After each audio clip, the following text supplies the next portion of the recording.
Well, hello, welcome back to episode 2, season 3. I am your girl, Ashley Renee. Actually, it's not supposed to say Ashley Cheek, it's supposed to say Ashley Renee.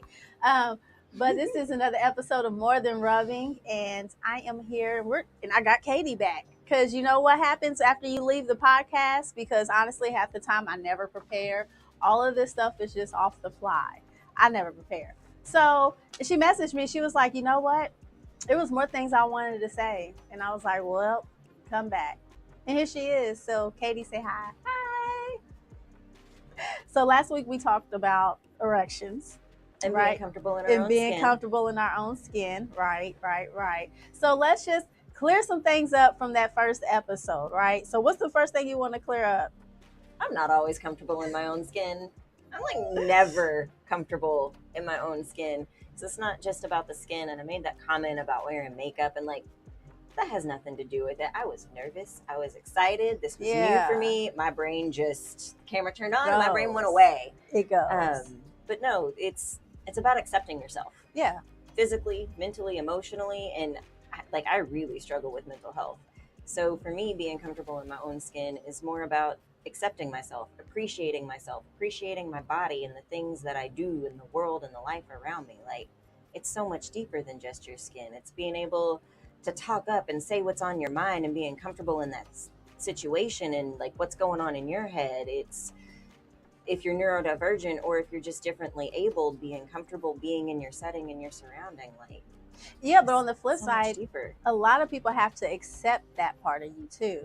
Yeah, nobody else has to accept. Yeah, me. I have to. You have to accept you, and everybody else just has to follow suit. Yeah, that's how I look at it. I feel like my journey with acceptance has, like, I've learned it's not about letting go of everything, but it's about softening to everything. Like, I don't have to be mad at myself or hate myself. No, or beat yourself up like over beat myself past up. mistakes. Like, one thing I do is I will replay a past mistake over and over and over. And then it's like, man, am I over it? Or am I over? Am I comfortable with it? And so, like, when it comes about again, I can laugh about it now. Yeah, I did it. It was horrible when it happened, but now the shit's funny. Like, in being comfortable in your own skin, I'm glad I wore this. You know, PMS is a bitch, y'all. And we get bloated, and even when we work out, we still feel I love that we both wore crop tops when we are both in that, like, pre-phase. that pre-PMS phase, that bloating, that extra water weight. And I just said before the cameras turned on, I was like, I need to do some cardio so I can sweat this water weight out. Like, it's got to go. But I'm comfortable within it. I have a small little muffin top, but I'm comfortable with it, and I just want everybody else to love and accept themselves too. You're not always perfect. I've got stretch marks. I've got a C-section scar. I've got bat wings. I don't like calling them bat wings, but I have it all. But I'm so confident, and I'm not going to change my wardrobe for you. Right. Same. I'm not. And if you don't like my short shorts, anyway. I'm still learning how to love me, so I don't want to change me for you. I want to grow for myself. No, I want to grow for myself. If there's something I don't like about myself, then I want to figure out how to change that for me. But but not for you. It's not about the other people. So it's not. So, like, what are some things that you don't like about yourself that you can admit out loud? I'm real reactive. Got a real bad temper. I have a real bad temper. They say I'm cuckoo for Cocoa Puffs. I really don't like the struggles that I have with mental health. I don't like that I go home and question literally everything that I do. Really? Trying to figure out how to stop that. So I feel like my mental health is my biggest insecurity. And why is that? Is it just you? Like, I mean, it's past trauma. It's the way I grew up, like the world around me. Like, there's so much pressure from the world around you to be a certain way, look a certain way, know certain things, be educated in us. Like, there's pressure from everywhere for everything. And letting go of that outside pressure can be really hard. How do you release that outside pressure? Do you block the noise? And then if you block the noise, how do you tone it down and block it out? I haven't figured it all out yet. I haven't either. Meditation really helps me. I just thought maybe cussing people out helped. No, that makes me feel worse about myself. Really? Because then I have, like, what have I done to that person? Oh, I feel so relieved afterwards sometimes, especially when it's a good I cussing. know. Oh, Because, like, I don't feel good after somebody cusses me out. Like, especially if I've just made a mistake and they're just jumping over on top of me. Because I've had that happen before. Like, yeah, that's a pet peeve of mine. but I don't feel good after, so I don't want to do that to somebody else. Exactly. So then, like, Nor do you want to try to correct it. Like, why should I even try to fix it or correct it if you're gonna? When I was a teenager, I did a 3-way phone call with somebody to talk to this guy that I liked, and he didn't know I was on the phone. And then, like, he said a bunch of really mean things about me. And afterwards, the girl was like, "Why didn't you defend yourself?" I was like, "Why should I have to? Yeah. He already has this super toxic negative opinion of me. Yeah, he's not gonna give me a chance. Like, what do I even say to that? What's the point? Why give it my energy? Yeah, why even try to satisfy them?" Right. So, like, you don't like me, fine. Because sometimes you don't always have to have words. Right. That's what I've learned. Is like you don't always have to speak how you feel. I think it's important for you to speak up, but it's not important for that person to understand. You know, right. You got to learn how to set your boundaries, and all of that good shit. What else? What else you want to bring back? What else do I want to bring back? Yeah. Well, at some point we should talk about table etiquette. Table etiquette on the massage table, but also that connection between accepting yourself and how that impacts your massage and what you're comfortable telling your massage therapist. Because it's not my job to judge you. It's my job to help you. Right. Help you physically, and I do energy work too. Mm-hmm. And I've got a whole bunch of massage modalities under my belt. So it's my job to help you mentally, spiritually, physically. And if you're not open and honest with me while you're on the table about the injuries you've received or how the massage is feeling, like sometimes if you're not confident in your own voice, you're not willing to be like, "Oh my gosh, that's too much pressure, back off," or "I need more pressure," or "the table warmer's too hot," or "I really don't like this music." Like, I can change anything during your massage. We can change it if you tell me. Yeah, but sometimes I can't assume, because you know what they say when you assume, you look like an ass. You make an ass out of me and you. Yeah. So we don't need two asses walking around. I already got one. That's enough. Mine's enough. It's enough. We already got enough ass. And then what else do we need to talk about? We need, table etiquette. We'll talk about that. We already talked about being comfortable in your own skin. What else? I think we're going to play a game. Did you come up with one? I think I just came up with a game. You came up with a game? I don't know yet. I'll see how I feel during the break. Yeah. We'll go with the flow. We'll go with the flow, because I'm all about going with the flow. I don't even want to fuss and fight with people anymore. Let's just go with the flow, y'all. Can y'all go with the flow? Because we're going to take a break. Grab some water. Grab some crackers. No, don't grab some crackers. It's too much sodium. I don't know. I love chicken salad. Why do I always think about chicken salad when people take a break? Go grab some chicken salad, fruit, grapes. Anyways. Something you can just pick up and eat. Like me. We're going to come right back. This is Ashley with More Than Rubbing, a massage therapist guide for self-help. Tune in every Friday at 1 p.m. Eastern Time on the Plug Network. Stay plugged in.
and we are back, Ashley and Katie, and we're going to talk about some table etiquette. A lot of people, have a lot of fears in the middle of a massage. You may have to use the restroom. You may get aroused, other things.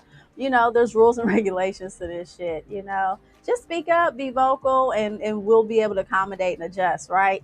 So, like, if I know my bladder, I have a tiny toddler bladder. So, I'm consistently having to use the bathroom. And I know there's certain pressure points on the back that will, Or abdomen. I or do lots of abdominal or work. the feet, or the hands, reflexology. We can hit a spot, and we can control your bladder in a sense. We can cause you to use the restroom, or have the urge to use the restroom. So, like, what do we do as a client on the massage table? What do we do? The biggest thing is speak up. It's your massage. It's your hour or 90 minutes or 2 hours. It's your money. It's about you. Mm-hmm. So if you need more pressure, speak up. If I didn't hear you, because say you're face down and you're in the face cradle and I'm hard of hearing, just speak up. Lift your head up. Tell me that you need less pressure. Tell me that you need more pressure. Communicate what you want or you need. You don't like a technique that I'm doing? Tell me. Yeah. You're not going to offend me. Yeah. I know so many techniques. I can change it up. Yeah. You need to use the restroom. Get up and go. It happens. Yeah. And I really feel like those things that you just listed shouldn't affect, like, you don't want it to affect your massage, and it's not going to affect your massage. It's not going to ruin it. I can usually tell if I'm using too much pressure. It starts to tense up. There's or you. But fight if you back. want more, I definitely don't. I may not know that, or maybe you're having like a fibromyalgia flare up, or you have chronic fatigue syndrome or something where your muscles get that real burny feeling, and I'm not going to feel that because you're probably not going to pull up. That's going to be more in your skin. So just like speak up and let me know. Even things like if the table warmer's too warm, or if I'm given a hot stone and the stones are too hot, or maybe you don't like the music. Maybe it's triggering for you for some reason, or it's just not your style. Like, all of it is changeable. It can be adjusted. I feel like the hardest thing to change is the temperature in the room. Like, I can go adjust the thermostat, but it probably won't change until the end of your massage. No, and really, if it's too hot, we can put a fan in there. Put a fan on. That's about it. If you're too cold, I can put a blanket on you, though. Yeah, and turn the table warmer up. Yeah. Or you can be fancy and get a heated blanket. Mm-hmm. There's things that we can work around. It's like relationships. It's like, why cheat when you can just talk shit out? Yeah, just talk about it. You don't like me? I don't like you today either. You want to talk during your session? Cool. You want it silent during your session? Cool. I might ask you questions like, hey, did you have a recent fall? Did you get hurt here? Yeah. And I guess that's the other thing. Like, answer the questions during your intake. Yeah. Don't just tell me you're good. Don't just tell me you're fine. Yeah. Like, I really want to know, how are you? Massage has an impact on mental health, physical anxiety, health, depression. all it of will it. help aid with that. Tell me about your injuries. I had a client one time that got hurt having sex and did not tell us. I have a lot of sex Did not tell us before we started massaging. They just told us that their hip hurt because we were doing a forehand massage, saying they. And we kept feeling all this tension and all this inflammation, and we were like, something happened to your body. We know something happened. Like, did you get drunk and fall? Is there any chance that you don't remember getting hurt? Like, what's going on here? Because if you're this inflamed, like, something's going on. And finally we pulled it out of them. Oh no, I was having sex and I fell and I landed on my arm and my leg went back. And we're like, oh, so like you've got whiplash and this injury to your shoulder and your groin. Okay, now we could have been working on that from the very beginning of the massage, but it took us an hour to figure out what happened. So like, don't be ashamed of how you got hurt or what happened, or if you did something stupid. We all do stupid stuff. I do a lot of stupid stuff. Just tell us. If they've watched every episode, I do a lot of stupid stuff and say a lot of stupid stuff. So I don't care. We remember later that we realize later that it was stupid, and we're like, oh, I don't did anymore. That, my bad. I don't anymore. I'm like, yep, I said it. I don't care anymore. I can't take. It's like toothpaste. Once it's out the tube, I can't suck it back in. It's out there. It's out there. Oh gosh, what else? Like, any other stories? Like, what else about etiquette? You got to use the restroom. Just say you got to use the restroom. Because I've been in a massage where I had to use the restroom, and I was like, just let them know. 3 minutes. Like, you can wrap up in a towel. You can put your clothes back on. Yeah, all of our or a robe. Or a robe. Yeah. Speaking of robes, y'all can purchase a robe for me. We don't have robes yet. We need robes. Well, you can buy a robe for me. I can do that. Yeah, we need robes at our office. Yeah, I need one in my studio. I had one at my old office, but now I need one in the new office. Yeah. Uh, Ooh, what about we talked about erections last week. We talked about erections being normal and okay, but arousal is normal and okay too. To women. Well, for women and for men, like sometimes you get an erection and you're not aroused. It's just like it pops up. Yeah. You've got blood flowing in that area. You've got to pee, whatever it is. But men aren't the only ones. Women that get aroused. Women get aroused too, and I know it's different when they breastfeed too. Sometimes some of our crew was like, "Wait, have you ever actually had a guy do that bump thing you were talking about?" Yes, I have, and that's not appropriate. So, long time ago, when I very first started, I had a client ask me, "Does your establishment do anything beyond massage? Like, do they do any sexual services?" I was like, "No," and they said, "Okay, I would still like a therapeutic massage if you are still okay with it." After I asked this question, I was like, "Well, you wouldn't have known if you didn't ask, and you're being super polite about it. It has never come up as a topic again." Yeah. They were super polite about it. They were honest. What is not okay is when they're like, "Will you please do it? Won't you just accept the no?" We had a male massage therapist quit because a woman kept exposing her breasts. He was like, "Could you please put those away? I'm still just a student. Like, this is not allowed. This is okay, not okay. This is a therapeutic massage. Like, there's a place for sex work, but I'm not a sex worker. Please keep yourself covered. Like, if you want me to massage your sternum and you're like, I can do all of that, but please keep yourself covered." Medical fashion. She would not do it. So, and like afterwards, apparently when we sent him out of the building to get her off of the table and into her massage, because that was just not okay. Well, she apparently found him outside of the building and then propositioned him and was trying to give him all of this money. And he was like, "I am married and I do not want to sleep with you. Please stop." And it was enough that he never came back. Like, he stopped the entire massage therapy profession. He's like, I can't deal with people coming on to me that hard and not accepting my no. So really the biggest thing is sex work is very legitimate work. There's a super huge place for it, whether you're a sex therapist, a prostitute, whatever your or just the hoe. Version, just the hoe. Yeah, whatever your version of sex work is, that's cool. But that's not me. Right. So when I tell you that's not what I'm doing, please accept the no. I'd love to become a sex therapist. I think that's great work. Heck yeah, I told you. We talked about it. Yeah, it does take a lot of education, a lot of hours, and like I said, I even said I thought about becoming a sex therapist. That's my former life. No, I want to be a sex therapist because we have this nasty stigma about sex. Sex is healthy. It's healthy for everybody. Oh, and speaking of healthy for everybody, go take a snack, grab some water, come right back.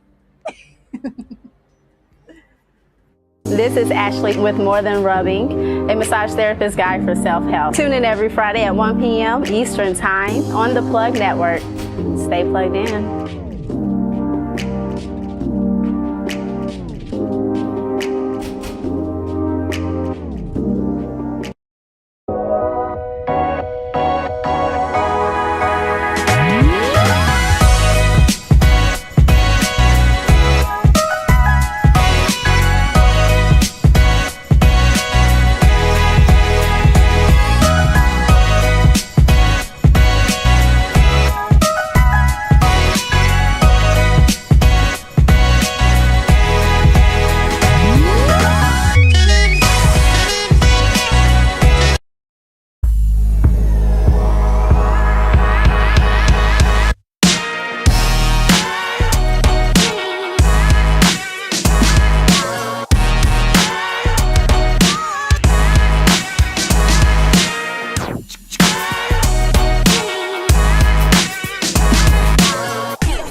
All right, guys. So it's last segment. I guess we're going to try to do something a little fun. We got fingers, so we're going to use those fingers. Phalanges. Phalanges. Phalanges. All right. So we're going to play a game. Never have I ever. Right? Never have I. Or no. Put a finger down. Put a finger down. All right. You go first. Let's see here. Put a finger down if a client's ever asked you for sex. Put a finger down if the client has actually touched you. Had to stop that massage. That was one where the owner had to come in and like escort the person off a property. All I can say is I am not in jail. All right. Put a finger down if a client has ever screamed at you that your massage was horrible and you have awful technique. No, they've never told me that to my face. I'm pretty sure this person was just trying to get a free massage, but of course didn't say anything during their massage.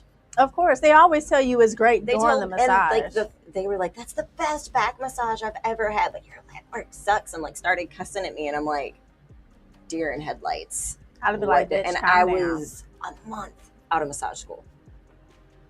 And that's not nice to hear after a month. There's a much more polite way to like be like, hey. So you can criticize people. Go ahead. I'm all about criticizing like people. If my massage was pinchy, if you didn't like it, if I need to change, tell me. I can't be a better massage therapist if you don't tell me. And I always call it the sandwich effect. You always tell them something good. That's your bread, right? And then the middle, the meat and everything, it's like your criticism. Hey, I did not like your forehand massage. I don't know. And then you end it with something nice. But I can tell that you're new to this. So let's try to work on it better, right? Right. I like that sandwich technique. That's my managerial skills coming out. All right. Your turn. All right. Put a finger down if, let's see. Shoot. Dang, hold on. I gotta think. Oh, I'm gonna have to pass on this one because I can't. What if I just tell you about a story about the grossest moment I ever had with a client? Tell me. All right. Thank God I had a hot stone massage scheduled later the day. Okay. Because that meant I had a pot of hot water because I did not have a hot towel cabinet at the time. I was still relatively new. This woman comes in, regular client, wants a 1 hour massage. Her feet are the favorite part, asks me to spend extra time on her feet. So I get to her feet. Her feet are black. I was like, what's going on here? Oh, I worked in the garden today. Okay, so it's just soil on your feet? Oh no, I spread the manure in my garden today. You didn't wash your feet first? What? Just politely kept my cool, took my towels, put them in the hot water, got them all nice and soaky, wrapped her feet up in those suckers, and like cleaned her feet for her and moved on about my day. That is the grossest thing that has ever happened to me during a massage. Oh gosh, I haven't had anything gross happen to me like that other than like your skin peeling. Yeah, which, I mean, that happens sometimes. It does happen. Dry skin. That's why I like the salt scrub. Or like weather like this where it's that like hot, melty. Somebody could exfoliate every day, but especially if you get like, you just get the skin rollings. It happens. Yeah, I don't like that. And then I really don't like feet. And I ran a shoe store for 7 years. So feet are a pet peeve of mine. I like baby feet, but adult feet, I don't like. But you got a massage on your massage therapist. I know, and in my mind, I'm like, and if they're a little funky, I take my little hot towel, spray a little water with essential oils.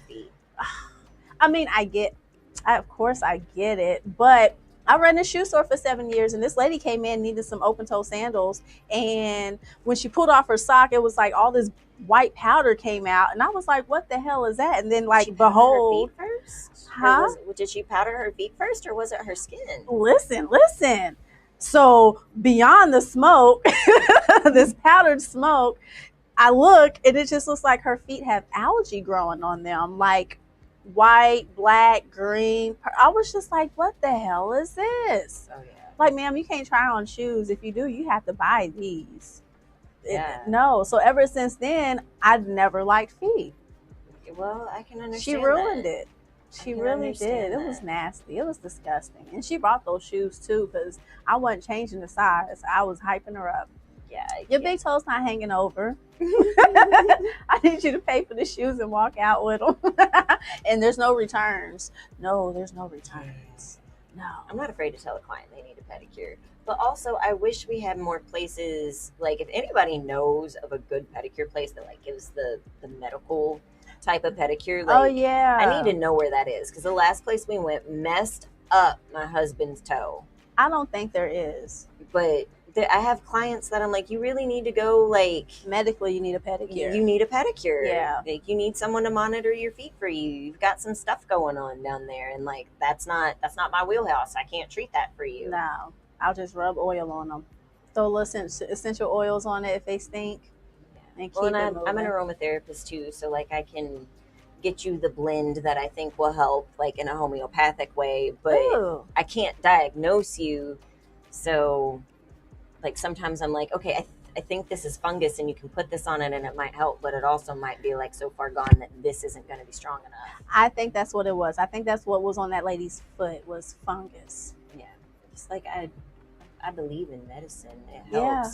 But it's like, But it's hot not necessarily tea every with day. honey and lemon for a sore throat and Yeah. antibiotics for an infection. Right. I love that one. Right. I do too. I don't like taking meds unless I have to. Mm-hmm. What else? Because I'm glad that you brought up the aromatherapy, because people just think that it smells good, but no, there's a lot of holistic abilities. So aromatherapy is absorbed both through your skins and through the mucous membranes in your nose. Okay. So it's absorbed two ways. So you can put it in a diffuser and the smell is going to have an impact, and it's actually a chemical reaction inside your body. Mm-hmm. So it's not just, oh, it smells good and I like the way it smells. Like No. there's an actual reaction there.